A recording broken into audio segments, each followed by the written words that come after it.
कहते हैं कि बेहद की परम शांति, राइट। बेहद की परम शांति एक ऐसी स्थिति है जो इध हद की दुनिया से ऊपर में जाके, बेहद में जाके जो हम परम शांति की अनुभूति करते हैं, वो है बेहद की परम शांति। बापूजी चाहते हैं कि ये बेहद की परम शांति जो है पूरे विश्व में, हाँ, पूरे तमाम आत्माओं को, पूरे मल्टीवर्स की आत्माओं को ये महसूस हो।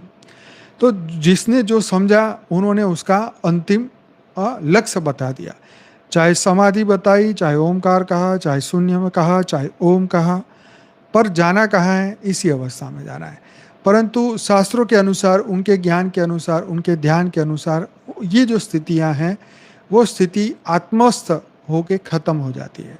आत्मा से परे की बात नहीं है, वो आत्मा में, साक्षी भाव में आत्मस्थ होने की बात है।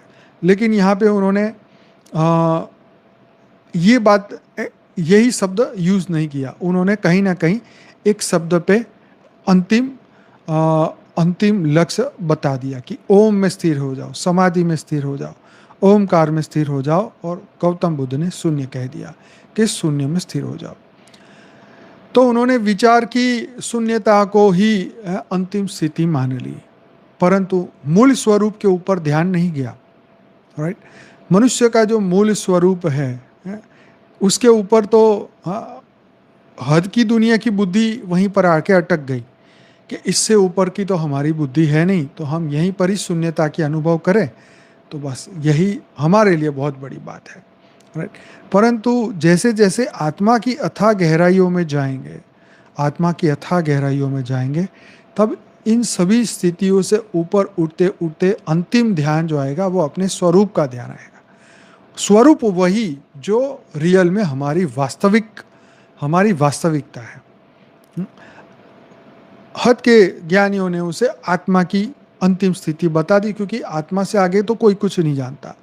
कईयों ने आत्मा से परमात्मा बनने की बात कर दी, जिससे ब्रह्म स्वरूप की स्थिति कही गई। आत्मा से परमात्मा बनने की बात कही, जीव से शिव बनने की बात कही, और ब्रह्म स्वरूप बनने की, अहम ब्रह्मास्मि की बात कही, सोहम की बात कही, शिवोहम की बात कही, सर्वोहम की बात कही। बात थी कि यहीं तक हम पहुंचे। यस, डेफिनेटली, कि इस अवस्था पे पहुंचने के लिए सबने अपना अपना अंतिम लक्ष्य सबको बता दिया।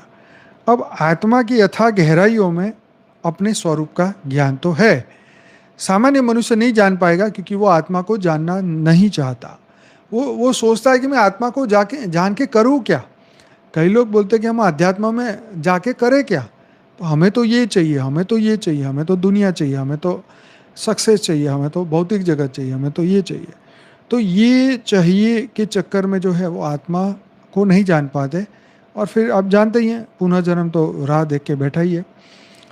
तो इससे आपको यह भी समझ आ रही है कि यह अवस्थातीत क्यों है। इसलिए क्योंकि अवस्थाएं मनुष्य के अनुभव में आती हैं।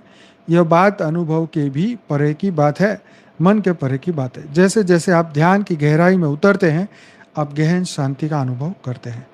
फिर एक मोड़ आता है, जैसे कह ले कि पानी धीरे धीरे उबल रहा था, फिर एक क्षण आया जब पानी भाप बन गया। इसी तरह ध्यान की गहराई में उतरने पर एक क्षण आता है जब आप स्वयं को चैतन्य रूप में पाते हैं, शरीर, मन और चित्त से परे। यह अवस्था है जिसमें व्यक्ति शेष नहीं रहता, अहम शेष नहीं रहता, केवल एकत्व रह जाता है।